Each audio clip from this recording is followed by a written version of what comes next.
começamos a estudar psicanálise, uma das coisas que a gente faz é nos movimentar lá para o lado da Europa, né, para aqueles lugares, né, porque foram de lá que vieram Freud, né, e outros estudiosos. Isso no século XVIII e XIX, mais ou menos, né? E o que acontecia no século XVIII e XIX com essas pessoas que estavam ali, que eram judias, polonesas e ainda por cima mulher? Discriminados. Os judeus eram discriminados porque eles eram considerados como manipuladores financeiros. E aí, em cima disso, para desvalorizá-los, né, os próprios europeus falaram assim: este matou Jesus. Foram eles que mataram Jesus. O que foi projetado então no povo contra os judeus. E outras coisinhas mais, quando a gente começa a procurar na história, os europeus fizeram em cima disso. Então, olha só, os judeus eram recriminados. Mais ainda os poloneses, tá? Quem nasceu na Polônia. Então aí nós vamos ver que essa mulher era judia. Tem gente fantasiando aí, né? Tem gente que nem tá aqui na sala, né, gente? Não é verdade? Tem gente que não está nem aqui, né? Porque nós estamos fantasiando a todo momento, porque o nosso inconsciente é maior do que aquele pedacinho de consciente que está lá em cima. Na verdade, nós não vivemos nesse consciente, nós vivemos no inconsciente. É que a gente às vezes não valoriza esse inconsciente que a gente está vivendo, essa fantasia que está vindo, né? Que está surgindo a todo momento. Agora, olha bem isso aqui, as fantasias estão presentes tanto nas mentes normais, como nas neuróticas, perversas e psicóticas. Qual que é a diferença? O neurótico. Qual que é a fantasia do neurótico? Uma fantasia do neurótico é uma fantasia com medo, uma insegurança, e às vezes não, às vezes eu fico irada com você, não gosta da sua cara, não. Mas aí depois eu falo assim, gente, o que é isso? Como psicanalista eu posso dizer, seu rosto não me lembrou alguém, né? Talvez tenha sido uma transferência. Agora, e como uma pessoa do senso comum eu falo assim, nossa, eu não sei por que eu não fui com a cara de fulano. Talvez meu santo não bateu com ela, eu até justifico.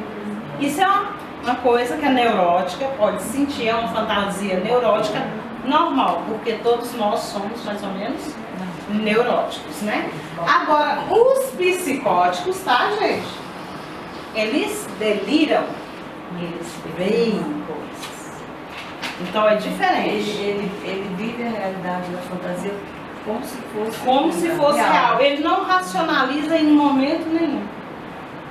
Ele nem sequer fantasia racionalmente em cima do que ele supõe ver. Ele realmente delira, tá? Então a diferença é essa. Pode dar um exemplo para mim sobre isso, que ele não fantasia, ele vive essa realidade? Para eu conseguir. Tem um bicho bem aqui de baixo, ó. Tem um bicho bem aqui. Pega um pau aí, deixa eu tirar o bicho daqui. Entendi. Para ele é real. Né? É real, aquilo ali é real. E aí você tem de puxar o armário, tá? Você tem de puxar, aí você vai ver lá o pezinho lá na esquizofrenia, né, colega? Que aí você tem de puxar o armário, tá vendo? Não tem nada aqui não, ele pulou daí e foi pra lá. Ele foi pra lá, ele tá lá agora. Então, aí você fala assim, não, tá brincando com a minha cara. Quem não entende,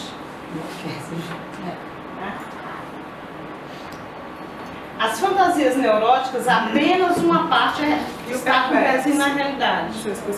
O perverso é aquele que fantasia, ele tem um pezinho na psicose, mas ele ainda não chegou lá. Não vou com a tua cara, não quero te ver mesmo. Entendeu? Tenho certeza que você tem alguma coisa de ruim. Mas a perversão aí tem alguma coisa ligada com a maldade? Tem. Tá? Neuroses patológicas consistem nas fixações que nós tivemos lá na criança e que nós não conseguimos resolver, tá? Isso aqui tudo eu já falei, gente. Eu tenho mania de falar o que está lá na frente do slide, tá? Então, quando eu passar assim, não estranhe, tá? Fantasias de conteúdo sexual. Legal isso, não é, gente? Muito bem. Klein enfatiza que a questão das fantasias de conteúdo sexual podem ser comprovadas em um estágio um pouquinho mais avançado da criança, né? E aí ela vai concordar lá com Freud nessa questão da sexualidade. Agora ela diz, e Freud também, que as fantasias elas continuam existindo, as fantasias sexuais, no decorrer da vida dessa criança até a adultez e até a velhice, tá? É a fantasia, vocês já viram falar, o sexo está aqui na mente? É aí que funciona a sexualidade nossa, na fantasia. Quanto mais nós fantasiamos o sexo, melhor, não é? É ou não? Podendo ter efeitos inconscientes. Olha bem, gente, as fantasias elas continuam presentes na idade adulta, mesmo que elas se manifestem de forma menos clara. Por que que na idade adulta ela vai se manifestar de forma menos clara? A gente racionaliza já. E quem fez? Fizeram o que com você? Teve a castração. Então não quer dizer que você não tenha fantasias. Você aprendeu a controlar na Você aprendeu a controlar através da sublimação de uma série de coisas, tá? Agora, cuidado com a castração, eu falei daquela outra vez, vou voltar a repetir aqui. Frigidez, impotência sexual podem estar ligados meramente a essa castração dessa fantasia da sexualidade. Ah, mas meu menininho estava lá pegando o piu-piu dele, ele tem 3 anos, como é que eu faço? Tira a mão daí. Distrai a atenção. Tira fogo. Mas eu posso falar pra ele que ele pode pegar? Lá no quarto dele? Tipo assim, filhinho, é porque algumas pessoas ficam constrangidas de ver você pegando na sua genitália. Então quando você for pegar, isso é porque é cultural, então eu tenho que explicar pra ele, né? Então quando você for pegar, você vai lá pro seu quartinho, lá na sua intimidade. Para isso que existe a palavra intimidade. E não, como é que é? Como é que Tira a mão daí. E não assim. Fecha as pernas. Por que essas pernas estão assim? Gente, não tem uma mulher aqui que não esteja com perna descruzada. Descruzada. Mas mesmo assim tá juntinha, né? A dela tá, agora não. Tá? Por quê? Isso é castração. E essa castração é cultural. E é uma coisa que a gente tem de quebrar. Porque essa criança, ela tem o direito de se tocar. A maior insatisfação do ser humano está ligada justamente ao não conhecimento do seu corpo e do corpo do outro. Tá? A masturbação, ela é um objeto transicional. E nós vamos ver isso em um pote depois, mais na frente. Tá? É necessário que o ser humano passe por isso. Tá? Tanto a criança como o adolescente. Agora, não, mas eu vou deixar à vontade? Não. A castração também é necessária. Porque a castração vai levar à sublimação. Então, quando você falou, eu distraio ele, eu levo ele para fazer uma atividade, uma brincadeira, isso é bom sim, porque você está ensinando a sublimar e a respeitar uma cultura, certo? E isso lá na adolescência não vira aquele vulcão, né? Pode ver uma menina passar, né? Eu tenho vou contar o caso do meu filho, gente. Por exemplo, menininho de 14 anos, filhinho da mamãe querido. Filho, vamos andar aqui no condomínio, vamos até lá no fundo. Vamos. De repente eu tô vendo meu filho olhando, tinha uma cerca viva, ele andando desse jeito. O que é isso, Júnior? Mãe, é sem querer. O que aconteceu? Nós tínhamos uma vizinha lindíssima de corpo, tipo uma Nidian da vida, que lavava o carro de biquíni. Entendeu? Então olha aqui. Entendeu?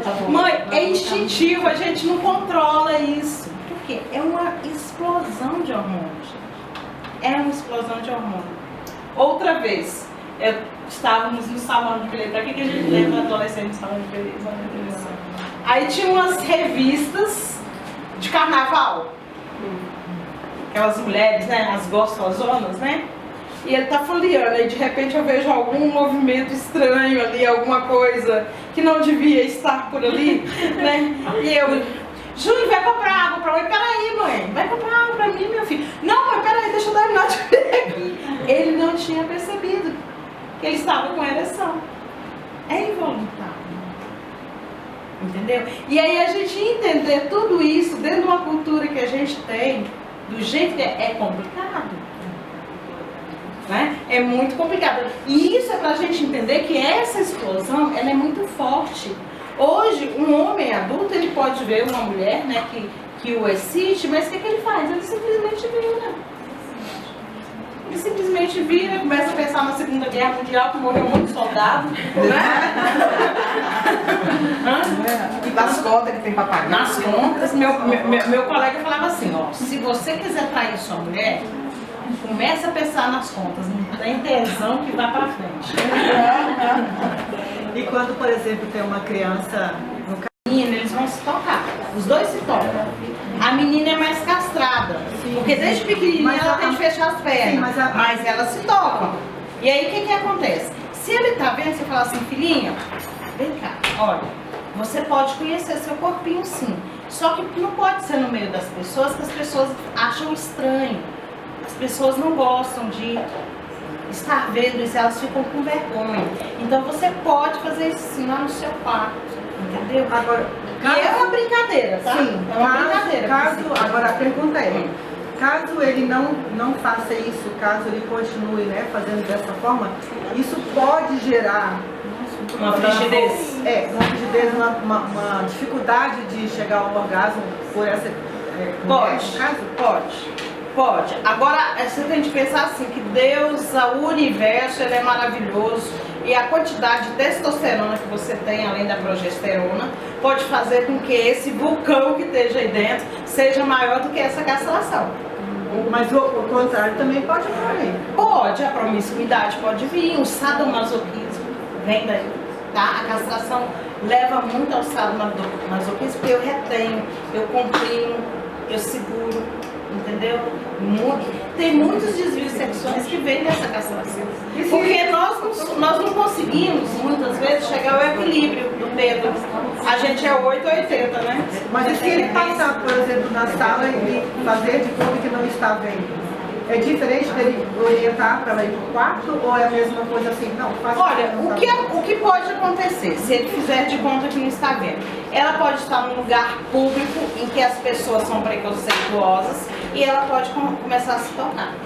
Tipo um ônibus mais tarde, quando ela estiver adolescente. Por quê? Porque eu não fui castrada nesse ponto. Ah, entendi. O pai, ele não vai deixar de fazer a castração. Quando ele chegar para ela, ele vai falar, você não pode aqui, não é? Então a castração não está acontecendo? Pode impor limites. Entendeu?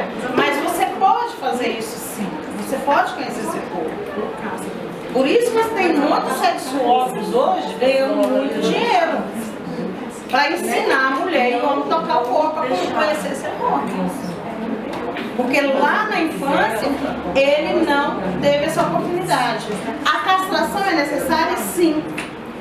Eu tenho de respeitar a minha cultura e eu tenho de viver em sociedade. E essa castração vai formar o quê? O meu superego, que é o meu juiz que diz pra mim, eu posso fazer isso e eu não posso fazer aquilo. Então a castração é necessária. A forma que essa castração for feita é que tem de ser trabalhada, para que ela não gere um trauma. E isso daí é tão verdade, que você me falando isso daí, eu lembrei da época que eu estudava aos 14 anos, que tinha uma moça, né, uma adolescente que sentava na minha frente, e muitas vezes eu observei, ela ficava sentada assistindo a aula e ficava se tocando, ela passava a mão nos seios, passava a mão assim, né, nas partes, né, na vagina e tal, ficava se tocando. E ela pode ter sido estimulada também a isso. Gente, a questão da sexualidade, dos traumas sexuais, ele tem de ser analisado em todos os âmbitos. Pode ser que ela não teve uma castração, mas pode ser também que ela tenha sido aliciada e abusada. Aí só no sexo. E aí olha só o que aconteceu com ela. O toque não dá prazer? Dá prazer. Se eu sinto prazer e se eu sou estimulada, principalmente nessa fase, 14 anos está explodindo tudo, né? Sim. Então, eu vou realizar isso. E ainda mais que eu fui muito incentivada a sentir isso. Porque o que acontece? No período de latência, a criança se castrou de uma forma que ela se volta para os livros, para os cadernos, para os brinquedos, para os jogos, ela se volta para isso. Mas se ela for estimulada nessa idade, por algum adulto, ou às vezes até por um priminho da mesma idade, se ela for estimulada, ela vai continuar com a sexualidade ativa. Ela não vai ter a total castração, aí vai acontecer isso aí. Mas quando pro menino é a mesma coisa? Mesma coisa. Tipo assim, Só que você sabe que nós mulheres somos muito mais castradas do que os homens. Mas assim, a questão do pai, por exemplo, chegar na idade de Seu pai foi latência, bonzinho. na idade de latência, por exemplo, o pai chega pro filho homem e fala assim, vamos ali que eu vou te levar ali, você tem que perder a virgindade. 12 anos, né? Aí, tipo assim, é um estudo, vamos dizer. O pai fez o filho ser estuprado, vamos dizer assim. Pode, isso funciona dessa forma? Isso é complicado porque isso era cultural. Mas a gente sabe de muitos traumas. Já peguei um trauma, só um até hoje, de uma situação dessa.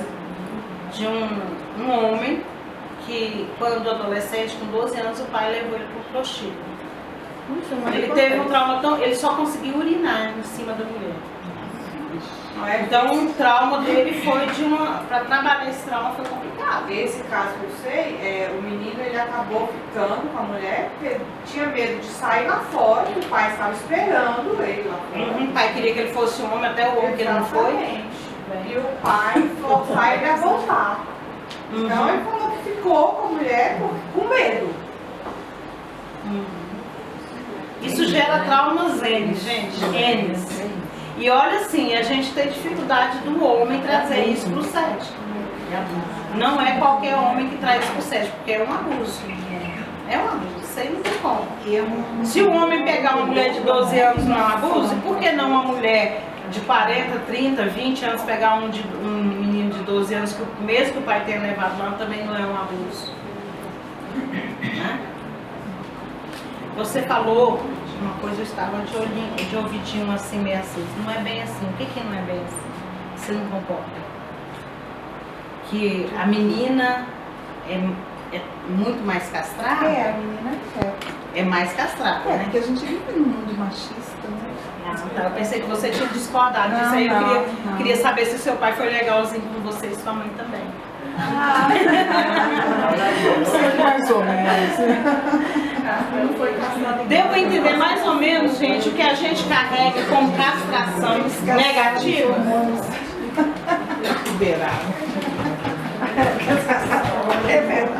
Isso aqui eu falei, e vocês vão ver mais na frente, que esse contato com o corpo, ele vai se dar de uma tal maneira, principalmente nos adolescentes, e a gente vê muito isso no menino homem. Por quê? Porque eles não foram castrados, que eles chegam e ficam amarelos de tanto se masturbar.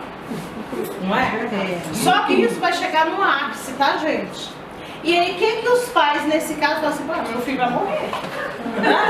E tem outro Aí, o que o pai pode fazer nesse caso? Tem um que vicia, que na fase adulta também. Tudo demais vicia, né? Porque o negócio é bom, não é, gente? Né? O negócio é bom. Então, tudo demais não é bom, tá? O que a mãe e o pai dessa criança pode fazer? Tudo menos o que nós estamos fazendo hoje, que é colocar de frente a um computador. Tudo menos o que nós estamos fazendo hoje, que é colocar... Gente, vamos levar esses meninos para fazer atividade física. Vamos levar esse menino para atletismo, vamos levar esse menino para o inglês. Se ele quer aprender música, deixa esse menino aprender música. Isso, vamos como é que chama? Muay Thai? Muay Thai, deixa. Porque senão realmente ele morre, porque o negócio é bom. Primeiro sol. Né? Entendeu? As inibições e timidezes, é isso? Graves, provém também da castração, tá? Infelizmente tem os pais que falam assim, ei filho, você vai se acabar hoje, hein? Né? Sai daí desse banheiro, menino! Coitado, rapaz, ele não quer nem mais sair de tanta vergonha. E quando sai é xingando. A gente pode nem tomar banho direito nessa casa. Tá?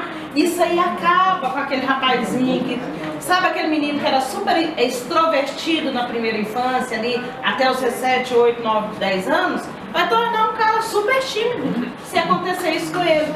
E olha, eu vou dizer que aqueles que têm irmão mais velho, coitados, né? Aí sofre, né? Porque aí os irmãos pegam, Esse café é para parar aqui, pro pessoal tomar? Não. O cheiro, né, gente?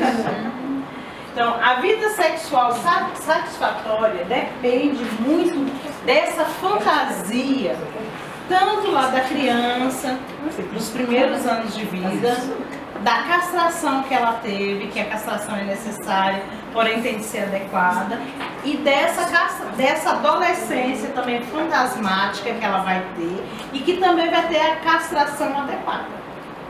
Que é igual ela falou, temos que vicia até a idade adulta. Ou seja, não conseguiu separar da mãe, eu entro lá no outro autor, não conseguiu separar da mãe para vir para outra mulher. Porque a masturbação, no caso, é um objeto transicional, que é a saída da minha família para a busca da outra mulher. E aí, às vezes, eu não consigo, por isso eu continuo na masturbação. Ainda continuo no objeto transicional. Alguém sabe? Alguém? Não vou fazer essa pergunta, eu vou esclarecer. O que é um objeto transicional? Aquele cobertorzinho que a criança carrega dentro de casa para todo lugar, a fraldinha cheirando, é objeto transicional. Aquela mochila, lá na escola, que ele vai lá pro banheiro com a mochila, lindo, né? Maravilhoso. Gente, deixa o bichinho levar, tá? Por favor, deixa ele levar. Aquilo lá é um objeto transicional, que ele está querendo separar da mamãe dele para enfrentar o mundo. Então, como ele não consegue nem enfrentar o mundo, nem separar da mamãe dele, ele usa esse objeto transicional. Tá? E a masturbação é um objeto transicional. Bom? É considerado um objeto transicional. Tá? Isso aqui eu já falei. Então, nesse caso do adulto não vinculado à mãe. assim, tudo bem, normal no adulto, mas né, tem adulto que são totalmente exagerados na masturbação, alguma coisa assim. Então quer dizer que ele não conseguiu fazer essa transição? Quando é exagerado, tá? Quando a coisa é exagerada e quando ele, por exemplo, se ele não tem uma mulher normal, ele se masturbar muito também, né? Se é um cara solteiro, se é um cara que está sozinho, se não quer também é normal. Então existe N casos, né? Não é toda masturbação que vai gerar isso. Tá? E também tem o sexo mal feito, que pode levar o cara a se masturbar depois ou a mulher a se masturbar depois. Porque o sexo ele tem de ser com o toque. E o toque nada mais é a masturbação entre ambos. Né? É o toque. Então a gente tem que abrir umas aspas aí pra gente fazer esse entendimento, tá? Fobias infantis que têm como alicerce a repressão dessas fantasias, a quais sempre vêm acompanhadas de intensos sentimentos de culpa. Na aula passada, eu até falei para vocês a respeito de uma pessoa que ele achava que porque ele se masturbava, o pai ia chegar bêbado em casa e bater na mãe. Era um castigo de Deus. Lembra disso? De eu falar isso? Ou seja, tem pessoas, né? Principalmente antigamente, a religião introjetou isso dele, que a masturbação é um pecado. Então, como nós temos essa energia muito forte dentro da gente, a gente atrai aquilo que a gente pensa, né? Então, ali a criança, o adolescente que se masturbou, o que nesse caso ele pensava? Caramba, aconteceu isso, vai acontecer alguma coisa ruim comigo, porque eu pequei. Deus vai me castigar, porque eu pequei. Mas a vida inteira você escuta, é pecado, Deus castiga. E quando a gente olha o significado da palavra pecado, tem nada a ver, né? Pecado é não acertei o alvo. O significado da palavra pecado na raiz é não acertei o alvo.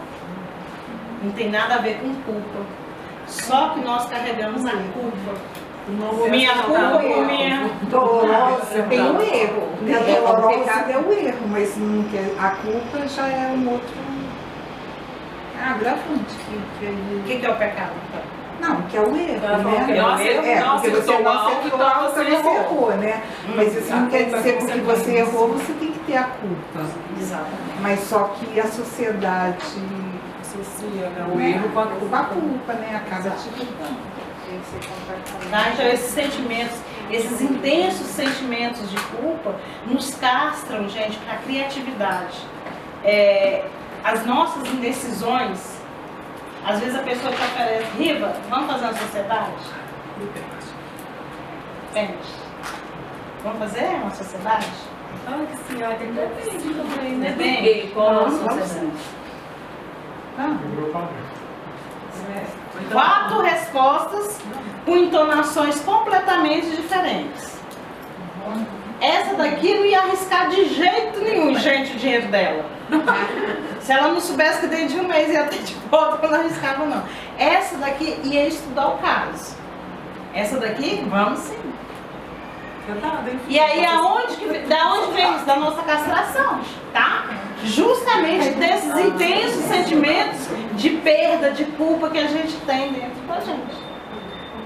Tá? Então a gente se castra. E aí se castra do prazer de fazer uma sociedade comigo, Rita. Pois é. Lamento por você. Então, quanto mais culpa nós sentimos, mais vai a castração. Vai bater na mamãe não, né, Não, bebê? esqueceu. Agora. Ah, é? É, sim, tem que ter também, assim, né? Tem que ter. Esse pouquinho disso aí. Dá uma castrada. O que acontece, gente? Às vezes... Só voltando um pouquinho para a culpa. Esse sentimento que você fala, o sentimento intenso de culpa, é uma culpa exagerada, uma culpa fantasiosa, talvez uma culpa irreal. Olha, nós sempre Porque- sentimos culpa, né, Nelson? Sempre temos a culpa. Porque às vezes a culpa também é saudável. Mas é. A castração é Nem saudável. sempre a culpa é. Tudo em exagero. Vamos lembrar do pêndulo. O pêndulo, para estar em equilíbrio, ele tem que fazer isso, não é? Mas tem gente que chega aqui no 80 ou se não lá no 8. Não é isso? A gente não tem a tendência de ir para a extremidade. É essa extremidade que a gente não pode atingir. Porque se não existisse culpa, a pessoa ficava Fazer tudo. fazer o que quisesse. Exatamente. E é necessário que a gente sinta o quê? Raiva. O que mais? A criança tem que As sentir emoções, né? raiva, medo e culpa. Senão a gente não chega na fase depressiva, senão nós não nos colocamos no lugar do outro. A gente está falando aqui dos excessos. Os excessos das castrações. Né? Quantos homens entram no... Não vou falar isso não. Hein, ô Raimundo? Como assim? Não, vou falar não, porque essa gente vai se identificar. Só uma curiosidade minha. Diz que o psicopata não sente culpa, não é isso?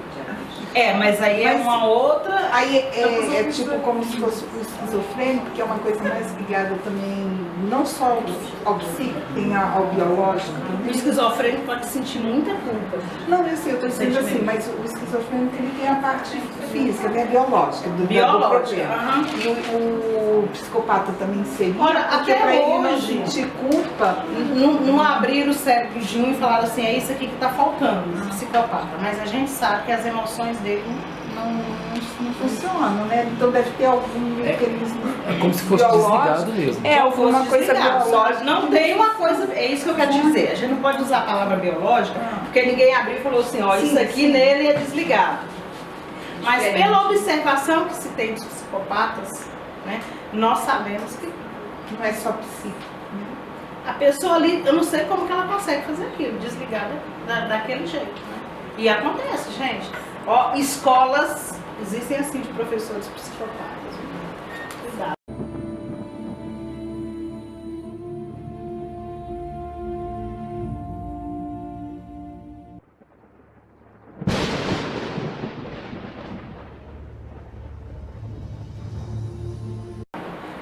Né?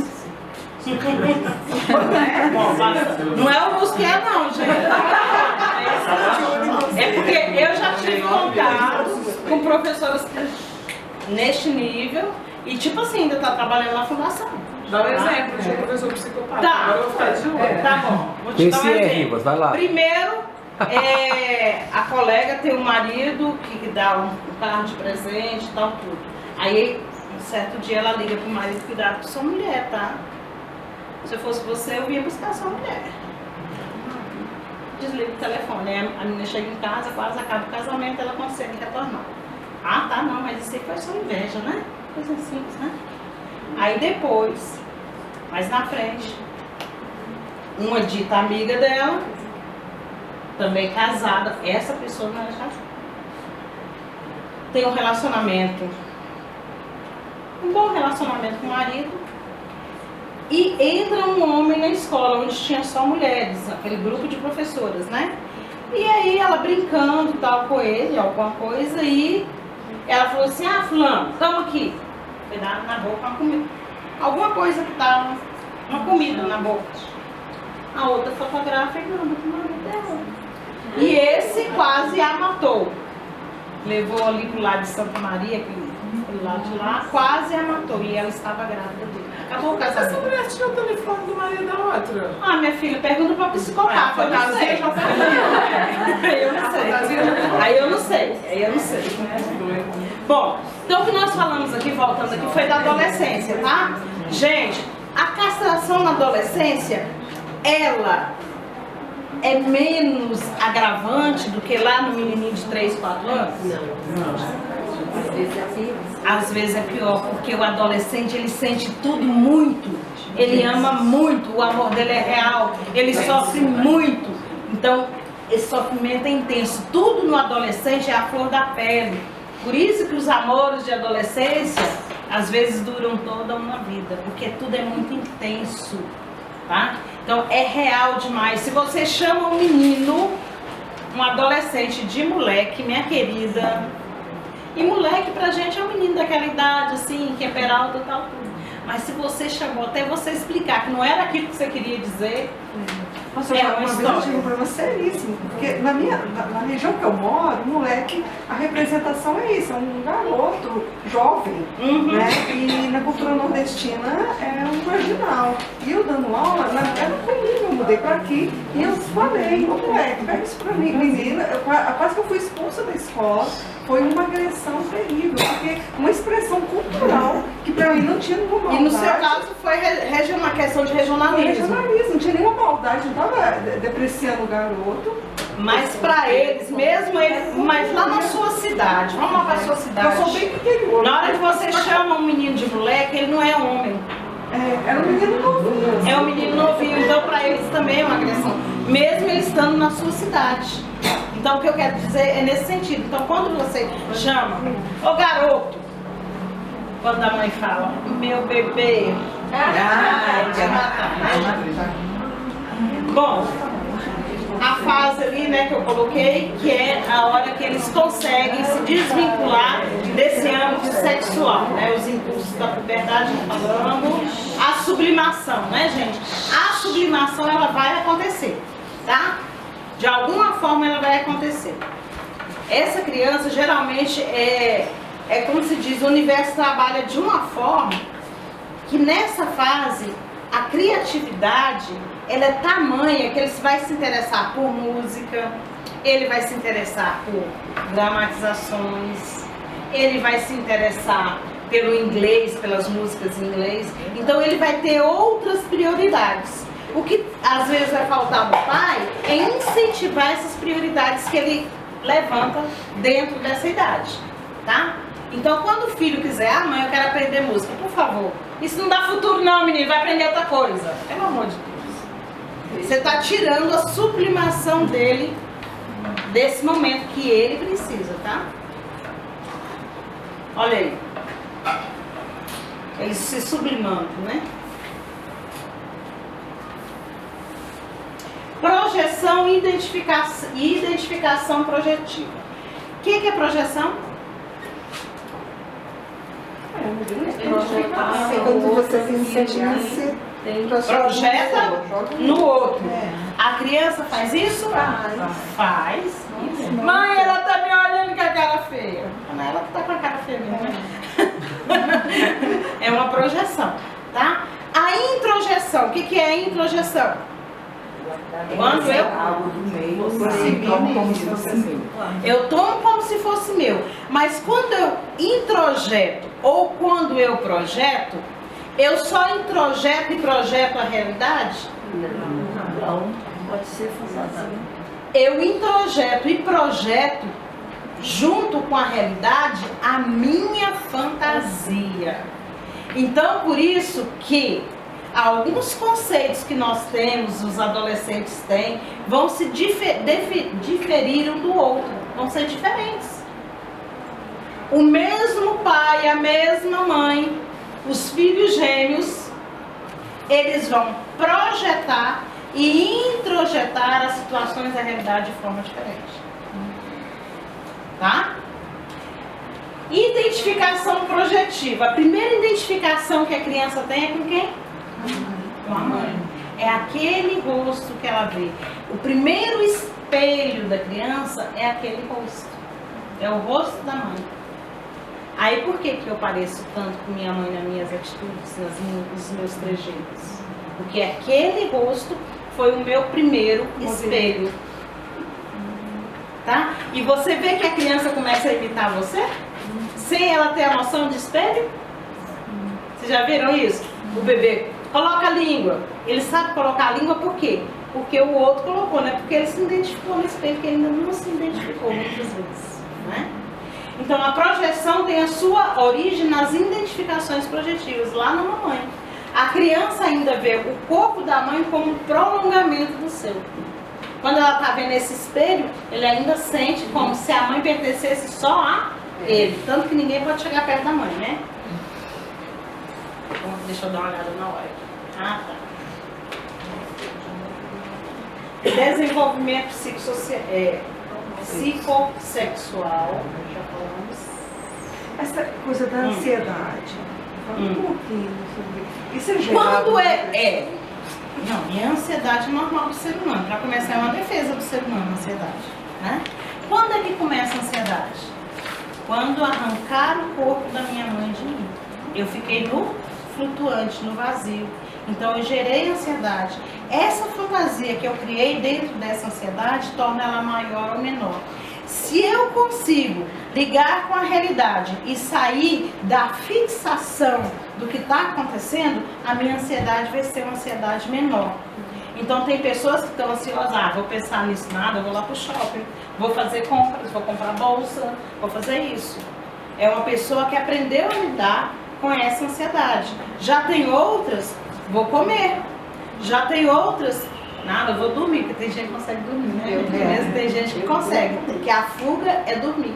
E tem outros que têm um pensamento fixo, que é não consegue desligar da situação, tá? Mas essa ansiedade já vem lá do berço, né, que a gente pode dizer, tá? As relações do ego com seus objetos externos, internalizados e as flutuações das ansiedades psicóticas e arcaicas é que vai fazer com que essa pessoazinha desenvolva o seu ego e crie o seu superego. O que é o superego? Controlador. Meu juiz, aquilo que fala o que eu posso e não posso fazer. O que é o ego? É o equilíbrio. É o que concilia o meu desejo. Eu quero comer um monte de balinha, mas eu tenho diabetes. Diabetes é o que o meu superego fala. E quando eu falo assim, mas só uma, é meu ego tentando conciliar, tá? Então o ego não é só a realidade, ele é o conciliador entre os meus desejos, o meu id e o meu superego, tá? Eu tenho de andar aqui um pouquinho, que eu quero chegar num negócio aqui. As relações, o primeiro objeto, já falei, né? O encontro com a realidade, já falei. Isso aqui, eu falei da outra vez, né? O que é necessário para uma criança, para um adulto, para um adolescente? Sentir a frustração, o medo e a raiva. É isso aqui que vai fazer você ser uma pessoa sociável. É isso aqui que vai fazer você ser uma pessoa que vai criar para você ser feliz com você e com o outro. Uma pessoa que não tem isso aqui, é uma pessoa que ficou na fantasia de Narciso. Eu. Aquela criança mimada demais, que a mãe pode estar morrendo e que ela quer ir pro shopping, porque ela não tem nada a ver com isso, não tem nada a ver com a dor da mãe. Ah, sua avó sofreu um acidente? Não. Ela que sofreu o acidente, não fui eu. E vocês acham que isso não é normal? Isso é mais normal do que vocês imaginam. Tá? Eles são egoístas aí. Não sei o que eu estou fazendo nesse encontro. Meu Deus. Já viram isso? Já pensaram isso? Ah, tá. Não, mas era só minha prima. A minha mãe é que conhece. Quer dizer, a dor da minha mãe. Né? Então isso aqui é um tripé para o nosso desenvolvimento, tanto pessoal como social, tá? Posição depressiva, eu já falei, né? O que é a posição depressiva? Quando eu vejo que tanto o ser bom como o mal provém da mesma pessoinha, e aí eu reconheço o outro e me coloco no lugar do outro. Olha que gracinha que eles fazem. Sabe lá o que eu estava pensando antes, né? A posição esquizoparanoide depressiva. A posição esquizoparanoide é quando tem essa cisão, seio bom e mal. Então o que é posição esquizoparanoide? É quando acontece a cisão, seio bom e seio mal. É a existência disso, é a posição esquizoparanoide. É quando o bebê ataca e recebe tudo como contra-ataque e ele contra-ataca novamente. Posição depressiva é quando ele culpa, a primeira culpa, né? Descoberta de Melanie Klein. Algumas violências, agora nós falamos sobre isso, né? Estão associadas às sexualidades. A sexualidade. A castração em si, ela pode gerar determinadas violências, tanto o sadismo, que eu falei aqui, como o sadomasoquismo, tá? E aí a gente teria até de entrar um pouquinho mais nisso. A criança, aqui na fase anal, a gente falou isso na outra aula, quando ela retém ou quando ela solta, ela sente prazer nisso, tá? E esse reter também pode levar justamente ao desenvolvimento do sadomasoquismo, tá? Isso aqui eu coloquei uretral e fálica só para lembrar que as mulheres também fazem esse sadomasoquismo. Eu vi uma coisa que eu fiquei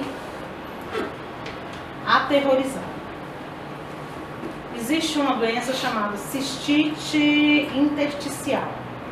Quando você tem essa doença, o que acontece? O remédio tem que ser injetado direto na bexiga, através da uretra. A dor é infernal. E esses dias eu estava procurando sobre cistite intersticial. E aí caiu lá no site pornô, né? As mulheres sentindo prazer em injetar objetos na uretra. Eu falei assim, gente, isso não existe. Existe, gente. Existe. Isso é o prazer uretral. Então não é só o homem que vai desenvolver esse prazer sadomasoquista, esse prazer sádico, não. As mulheres também. Tá? E aí é quando... Sabe quando a criancinha tá segurando assim, o xixi, o cocô? Isso é um princípio sadomasoquista. Aí você tem de conversar com ela. Ó, você não pode fazer isso, porque isso pode dar uma infecção, vai doer, vai inflamar. Esse líquido que você está segurando, o cocô que você está segurando, ele tem bactérias, ele tem bichinhos aí dentro que pode fazer mal para o seu corpo. Por isso que o corpo está querendo jogar para fora. Então você tem de tratar a criança dessa forma, às vezes até com uma historinha. Você precisa colocar para fora, porque você vai querer comer novamente, vai alimentar, e o que não servir vai ser jogado fora, né? Por que eu coloquei? Eu vou voltar aqui só para me ver uma coisa. Por que eu coloquei isso aqui? Ah, tá. Uma das formas da gente ver como que a gente tem, isso que é natural na gente, é quando a criancinha começa a fazer isso aqui, né, gente? Ela começa a desprezar o que ela tem, jogar fora só para atacar o outro, né? Ó, eu tô com raiva de você, toma, cachorrinho, vai embora. Né? Em 1927, ela publicou esse texto, Tendências Criminosas nas Crianças Normais. O que ela sugeriu aí? Que esse sentimento de devorar, esse sentimento sádico, já existia na criancinha. Só que é trabalhado, porque nós somos trabalhados socialmente. O primeiro contato social que nós temos é a família. Então a criança não é produto da família, a gente não fala isso? Na verdade, ela é produto por quê? Porque essa família vai burilar, vai esculpir nessa criança. Porque esse sentimento sádico nasceu com a defesa dela. Mas aí a família vem moldando, tá? Mas é forte, né? Tendências criminosas. Não, o que ela percebeu? Que as tendências criminosas, esses crimes, já estão, as ideações, os princípios, já estão lá na criancinha. É igual a danada da vingança, já está lá dentro. Aí se acontece uma série de coisas, essa vingança aumenta. Essa tendência a querer se vingar. E quando você vinga e que sente aquele prazer, porque vingou, então o negócio fica melhor ainda.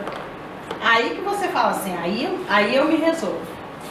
Né? Então esses sentimentos que nós temos, eles estão lá na criancinha, é isso que ela quer mostrar.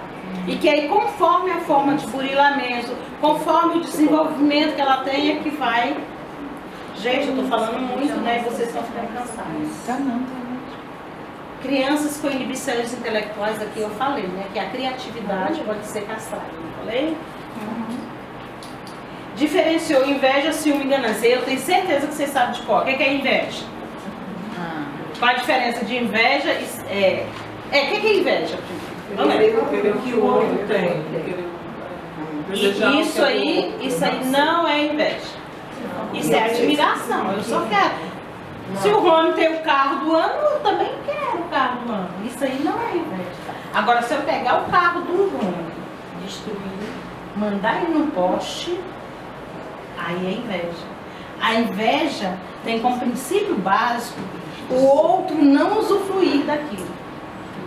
A destruição.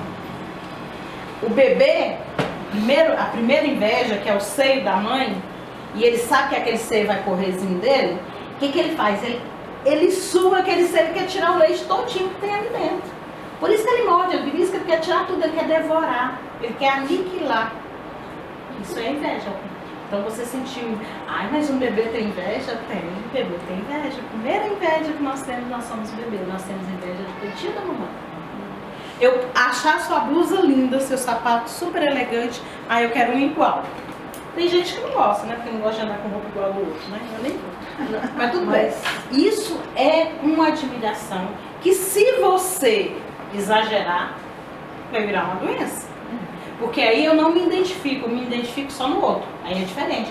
É uma identificação que você vai ter com o outro e você vai deixar de ser você mesmo. Tem até aqui algumas... Olha aí. Olha que gracinha. Lindas essas meninas, né, gente? Ó, eu quero é meu, né? Aqui é a inveja do bebê. Olha o jeito que ele chora. Inveja do peitinho da mamãe, olha. A gênese da inveja tá bem. Olha uma coisinha fofa dessa. É nessa coisinha que começa. Né? A inveja é intensa. Aquilo que é bom não pode ser assimilado, não pode se tornar parte da vida interior, consequentemente dando origem à gratidão. Quando ele percebe que não tem jeito de arrancar o seiozinho da mamãe e que esse seiozinho também é bom para mim, aí começa a gratidão. E aí, quando ele tem gratidão, ele entra em qual fase? Depressiva. Deixa eu ver. A inveja branca não existe, existe admiração. A gente. O que é ciúme? Sentimento de posse, é meu. Eu não quero que ninguém pegue nem toque. E aí a gente vai ver. Deixa eu ver se eu volto aqui. Isso aqui é ciúme também. É meu, eu quero pra mim. Então aqui começa o real ciúme. E se você não ensina a dividir, quem é filho único aqui, filha única? Né? Né? Olha só o que acontece quando você imita demais. Você chega ao ridículo, né, gente? Quando eu quero tudo que é seu, é uma admiração, mas essa admiração pode se tornar doentia, né? É claro que o cara ali tá ganhando, se vocês não conhecem, ele tá ganhando milhões na internet ali, né? Que ele tem um canal só para ele fazer essas imitações. Tinha uma daquela Suzana Vieira, ridícula, gente, tá aí mesmo. Então ele faz e ele coloca, olha lá, é papel higiênico ali no braço dele, né? Um absurdo, né? Aqui a gente já falou, né? Eu deixei ela mesma, que é o Simone. Olha só que menina brava, me identifico com ela. Olha a cara. Qual delas? Não vou falar com qual delas. A ganância, tá? Ela é um sentimento que provém do ciúme, tá, gente? É a partir do ciúme que eu quero tudo pra mim, que eu quero pegar mais coisas pra mim, pra mim, pra mim, pra mim. O 7 infantil, nós falamos na aula passada, que quanto mais colorido e mais brinquedos, mais a criança vai se familiarizar. E lembrando aquele detalhe, que ela vai entrar como, gente?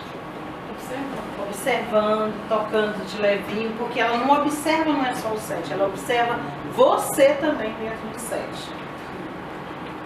Isso daqui é lindo, né? A posição esquizoparanoide depressiva, ela vai acontecer no 7. Tanto com a criança, como com o adulto, como com o adolescente. Como com o adolescente eu até coloquei. E com a criança? Como é que será que vai expressar essa posição esquizoparanoide?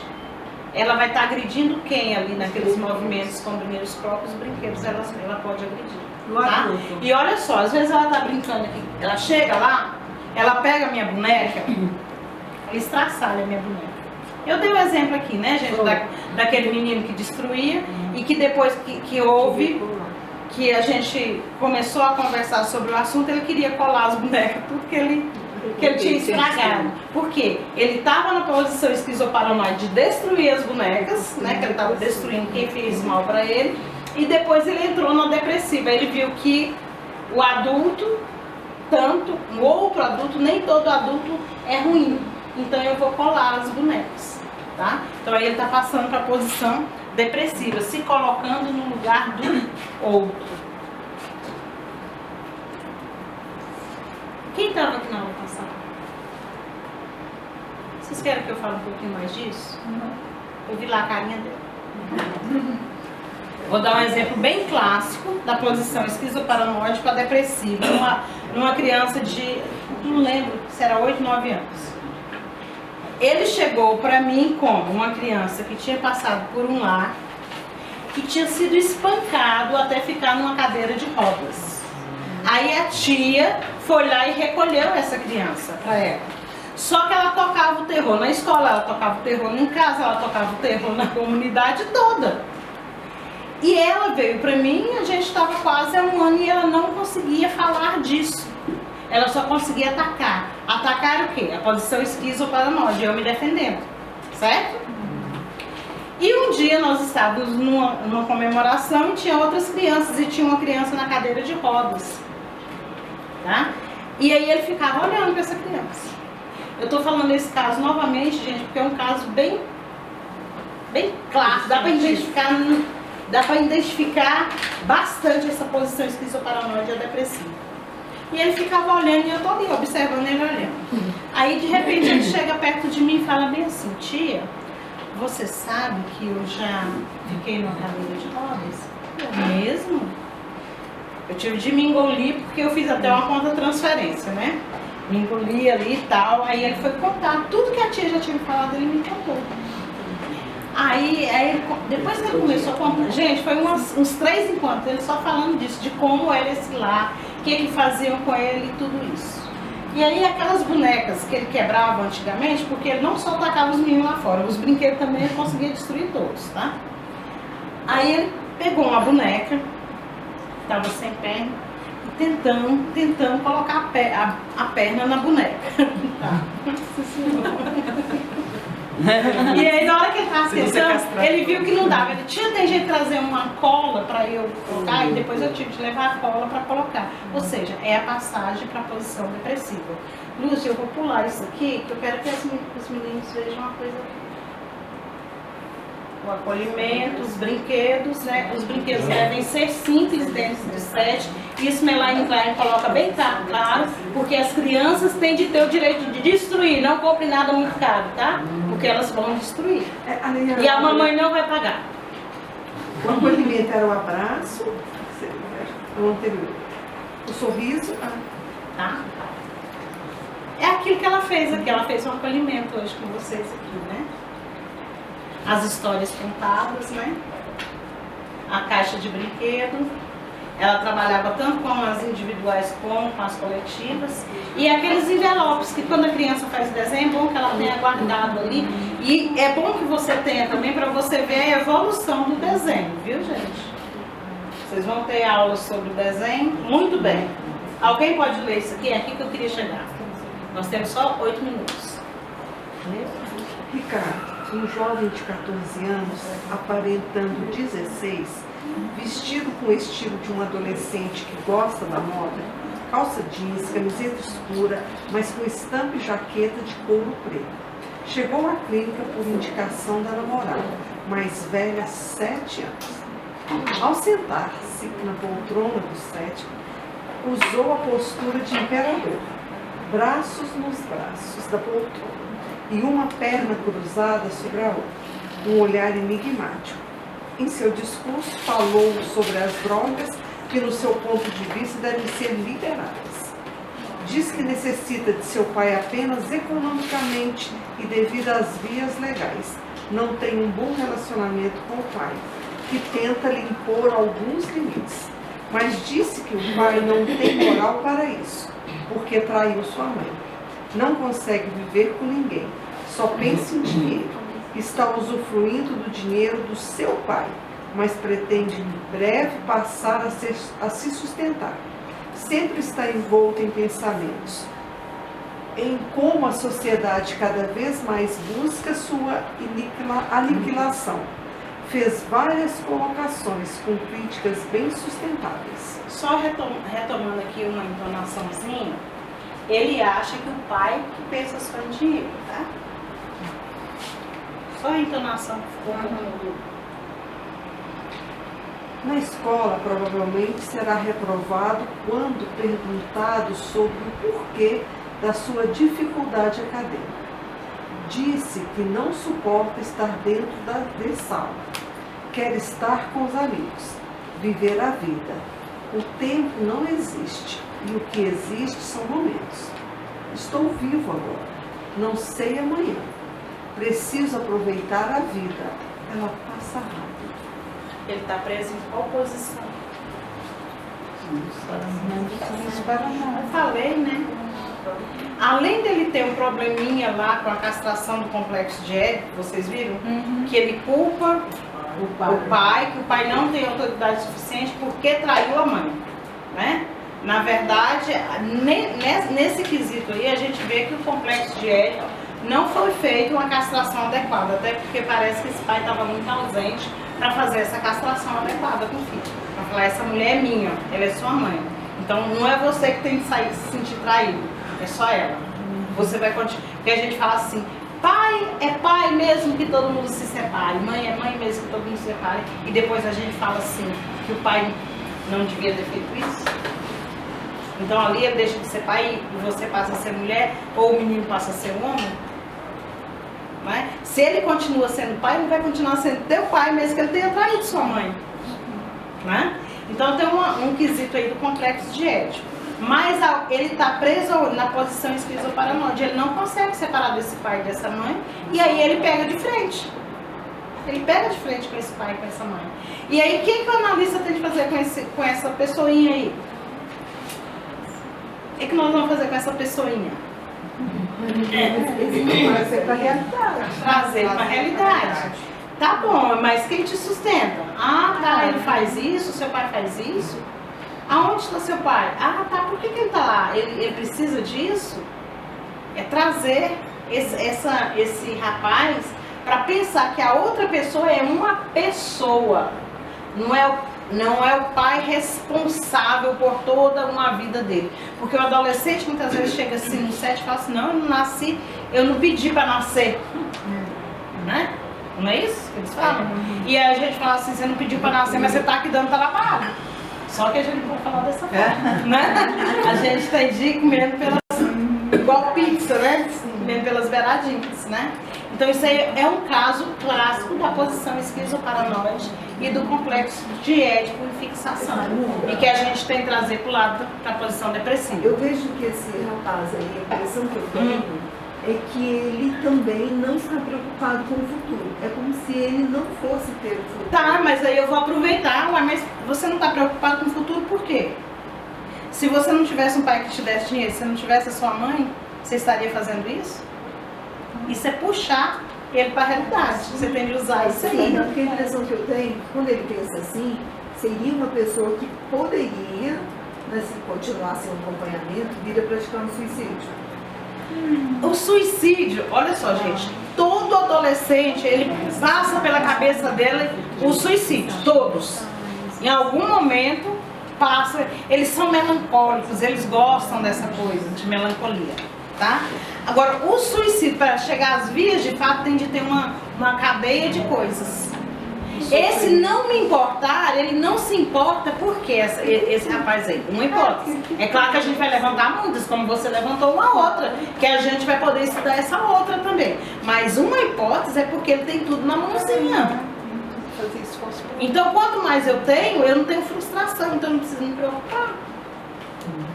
O importante é agora, mamãe tá aqui, papai tá aqui. Entendeu? Agora, pode sim levar a essa questão de eu não me importar com o futuro? Como que eu não me importo com o futuro se eu tenho... Olha só, ele ainda tem... O complexo de Édipo dele é tão forte que a namorada dele é 7 anos mais velha do que ele. Ele é 14 anos, 14 com 7, 23, né? 21? Não tô sabendo fazer conta também. Já deu hemorroida cerebral, né? Então, nesse caso, olha só, ele substituiu a mãe. Ele fez uma transferência da mãe. Então ele não quer sair desse mundinho de mamãe e papai. Ele não quer. E nada como eu reprovar mais um ano para papai e mamãe pagar mais um ano de escola também. Mas toda hipótese deve ser pesquisada. Se você levantou essa hipótese, ela tem que ser pesquisada. Na hora das análises, nos encontros que você vai ter com ele, você vai abordar isso aí para você pesquisar isso aí, tá? Porque algum motivo você teve para suspeitar disso. Assim, pela leitura, né? Não conheço o caso. E lendo, né, o relato, é a impressão que eu tive, né? Que é uma pessoa que não se Exatamente. E considerando o aumento exagerado, os jovens que vêm praticando, né, suicídio, inclusive de famílias que são economicamente com condições suficientes de sobreviver sem esse problema. Pode sim. E hoje em dia, pela condição da nossa sociedade, a gente não pode descartar isso que você falou. Bom, gente, eu espero ter colaborado um pouquinho mais com vocês. Tá? Tem alguém me pressionando?